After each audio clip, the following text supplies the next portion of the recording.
Au cœur d'un ancien village perdu dans les terres arides d'une époque révolue, vivait un homme dont le nom n'a pas été retenu, mais son histoire a traversé les siècles. Cet homme n'était pas un homme ordinaire.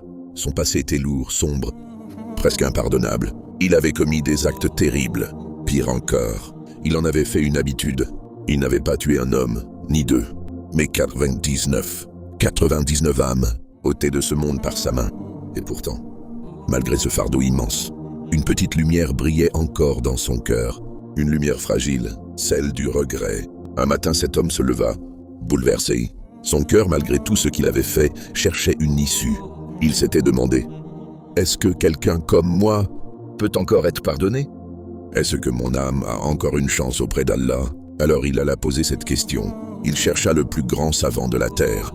Mais au lieu d'un savant, on lui désigna un moine, un adorateur. Pieux, certes, mais ignorant de la science. Il s'approcha du moine, le regard inquiet, et lui dit d'une voix tremblante, « J'ai tué 99 personnes. Est-ce qu'il y a pour moi une porte de repentir ?»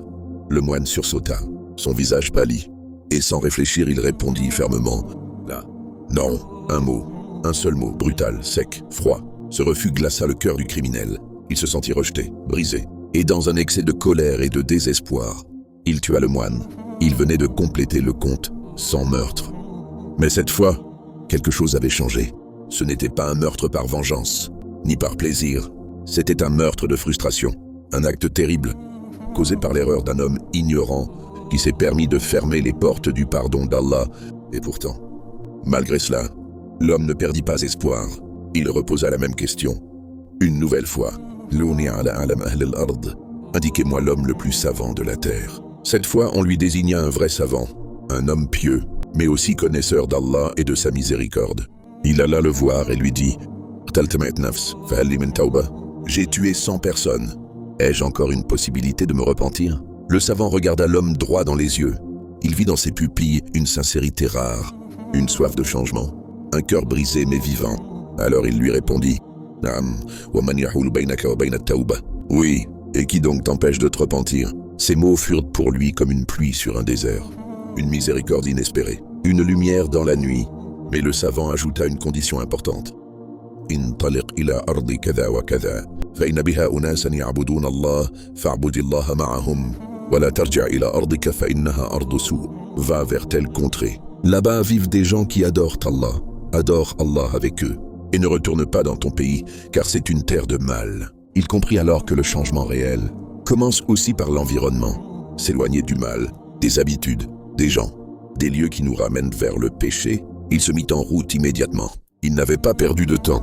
Son cœur brûlait du désir de rencontrer Allah avec un cœur pur. Chaque pas qu'il faisait sur cette terre poussiéreuse était un pas vers la lumière, un pas vers la miséricorde, un pas vers le pardon. Mais alors qu'il n'était qu'à mi-chemin, le destin le rattrapa. La mort le frappa soudainement.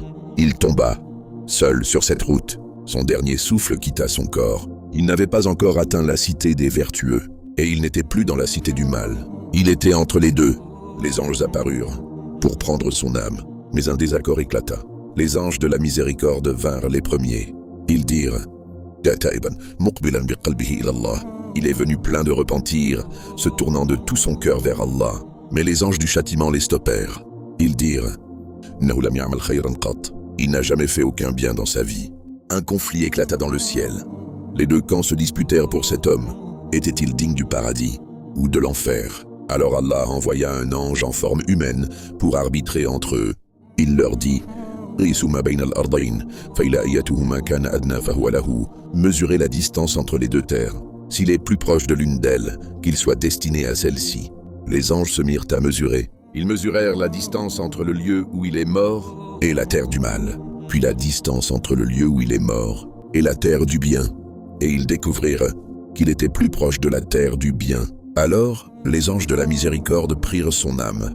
Dans une autre version du hadith, le prophète a rapporté que il était plus proche de la cité vertueuse d'une seule palme, Chibre. Alors il fut compté parmi ses habitants. Et dans une troisième version, encore plus bouleversante, le messager d'Allah dit فَأَوْحَى اللَّهُ إِلَى هَذِهِ أَن تُبَاعِدِي وَإِلَى هَذِهِ أَن تُقَرُّبِي وَقَالَ قَيْسُوا مَا بَيْنَهُمَا فَوَجَدُوهُ أَقْرَبَ إِلَى الْقَرْيَةِ الصَّالِحَةِ بِشِبْرٍ فغفر له. Allah inspira à la terre du mal de s'éloigner et à celle du bien de se rapprocher. Puis il dit, mesurez entre elles. Ils le trouvèrent plus proche de la terre du bien d'une palme. Alors Allah lui pardonna. Ainsi, Allah, dans son immense miséricorde, changea même la géographie pour sauver un cœur sincère. Ce n'est pas la distance qui comptait, ni le nombre de meurtres, c'était le repentir, la sincérité et la volonté de changer. Les anges de la miséricorde portèrent l'âme de cet homme vers le ciel. Un homme qui, aux yeux des hommes, n'était qu'un tueur, mais aux yeux d'Allah, c'était un repentant sincère. Il n'avait pas encore fait une seule prière, il n'avait pas encore jeûné un seul jour, il n'avait pas encore donné un seul dirham en aumône. Et pourtant, il avait fait ce que beaucoup d'hommes oublient de faire. Il a tourné son cœur vers Allah, parce que dans ce monde, rien n'efface les péchés comme un repentir sincère. Qala Rasulullah, at-ta'ibu min adh-dhanbi kaman la dhanba lahu. Le messager d'Allah a dit, celui qui se repent d'un péché est comme celui qui n'a jamais péché. Ce hadith est une révolution spirituelle. Une lueur d'espoir pour tous ceux qui pensent que c'est trop tard. Non, avec Allah, ce n'est jamais trop tard. Ya ibadi alladhina asrafu ala anfusihim la tuqnutu min rahmatillah. Ô mes serviteurs qui avez commis des excès contre vous-même, ne désespérez pas de la miséricorde d'Allah. Surat Az-Zumar 53. Ce tueur, ce criminel, est devenu un symbole de l'amour d'Allah pour ceux qui reviennent à lui.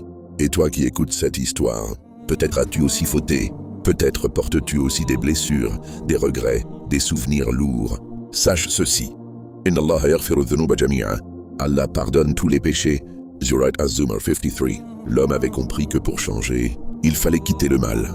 C'est pourquoi le savant lui avait dit « La tarja' ila ardik fa innaha ardu su'. Ne retourne pas dans ton pays, car c'est une terre de mal. Tu veux vraiment changer? Alors change ton environnement. Éloigne-toi des gens qui t'éloignent d'Allah. Fuis les lieux qui te ramènent au péché. Tu veux être un autre homme? Commence par poser les premiers pas.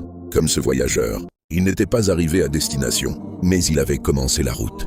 Et Allah l'a sauvé, non pas pour ce qu'il avait accompli, mais pour ce qu'il avait sincèrement voulu accomplir. Regarde comment Allah parle de ses intentions dans le Coran. وَمَنْ يَخْرُجُ مِنْ بَيْتِهِ مُهَاجِرًا إِلَى اللَّهِ وَرَسُولِهِ ثُمَّ يُدْرِكُهُ الْمَوْتُ فَقَدْ وَقَعَ أَجْرَهُ عَلَى اللَّهِ. Et quiconque sort de sa maison en émigrant vers Allah et son messager, puis que la mort l'atteint, alors sa récompense incombe à Allah. Surah An-Nisa 100. Cet homme avait quitté sa maison. Il avait quitté son passé, ses habitudes, ses crimes. Il avait pris le chemin vers Allah. Et Allah lui a offert une fin meilleure que ce qu'il aurait imaginé. Et même la terre a été témoin de sa sincérité. Allah ordonna à la terre du mal de s'éloigner et à la terre du bien de se rapprocher. La géographie elle-même a obéi à la miséricorde d'Allah. Ce que nous apprenons de ce récit, ce n'est pas seulement une belle histoire. C'est un appel, un rappel profond. Personne, absolument personne, n'est au-delà du pardon.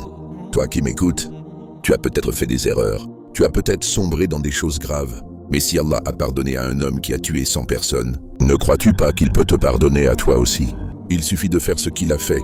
Regretter sincèrement, chercher le savoir, agir concrètement, couper avec le passé et avancer même si la route est longue. وَالَّذِينَ إِذَا فَعَلُوا فَاحِشَةً أَوْ ظَلَمُوا أَنفُسَهُمْ ذَكَرُوا اللَّهَ فَاسْتَغْفَرُوا لِذُنُوبِهِمْ. Et ceux qui, lorsqu'ils ont commis un péché ou se sont fait du tort à eux-mêmes, se souviennent d'Allah et demandent pardon pour leurs péchés. Surat Al-Imran sur 30. Le crime de cet homme était immense, mais son cœur était tourné entièrement vers Allah, et cela a suffi. Cette histoire n'est pas seulement celle d'un homme, c'est l'histoire de l'espoir, l'histoire de tous ceux qui ont fauté, l'histoire de tous ceux qui veulent revenir vers Allah. C'est ton histoire, à toi aussi. Allah ne regarde pas seulement ce que tu fais, il regarde aussi ce qu'il y a dans ton cœur. Qala Rasulullah, Inna Allah la yanzuru ila suwarikum wa amwalikum, walakin yanzuru ila qulubikum wa a'malikum. Le messager d'Allah a dit, Allah ne regarde pas vos corps ni vos biens, mais il regarde vos cœurs et vos actions. Rapporté par Muslim. Combien de gens paraissent bien extérieurement, mais leur cœur est malade, et combien d'autres paraissent perdus, mais leur cœur bat pour Allah, pleure la nuit, cherche le pardon. C'est ce cœur-là qu'Allah aime. Ce tueur, ce criminel, avait un cœur qui avait commis l'irréparable, mais ce même cœur est devenu un modèle de repentir. Il ne savait peut-être pas formuler de longues invocations, il n'avait pas d'acte de prière pour se défendre, mais il avait ceci, Nadem, le regret. Et le prophète a dit, Nadem Tauba, le regret est un repentir. Ibn Majah, ce hadith ne nous parle pas que du passé, il nous parle aussi du futur. et surtout de ce que nous pouvons encore devenir.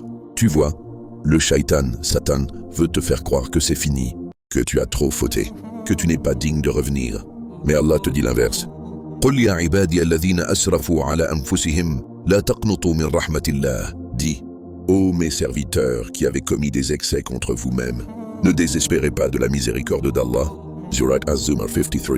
Pourquoi Allah t'appelle ici mes serviteurs, même après des fautes graves? Parce que tu lui appartiens, tu es sa créature, et il t'aime plus que ta propre mère t'a aimé. Qala Rasulullah, lillahi ashaddu farahan bi tawbati abdihi min ahadikum bi rahilatih. Le prophète a dit, Allah est plus heureux du repentir de son serviteur que l'un des entre vous ne le serait en retrouvant sa monture perdue dans le désert. Rapporté par Bukhari et Muslim.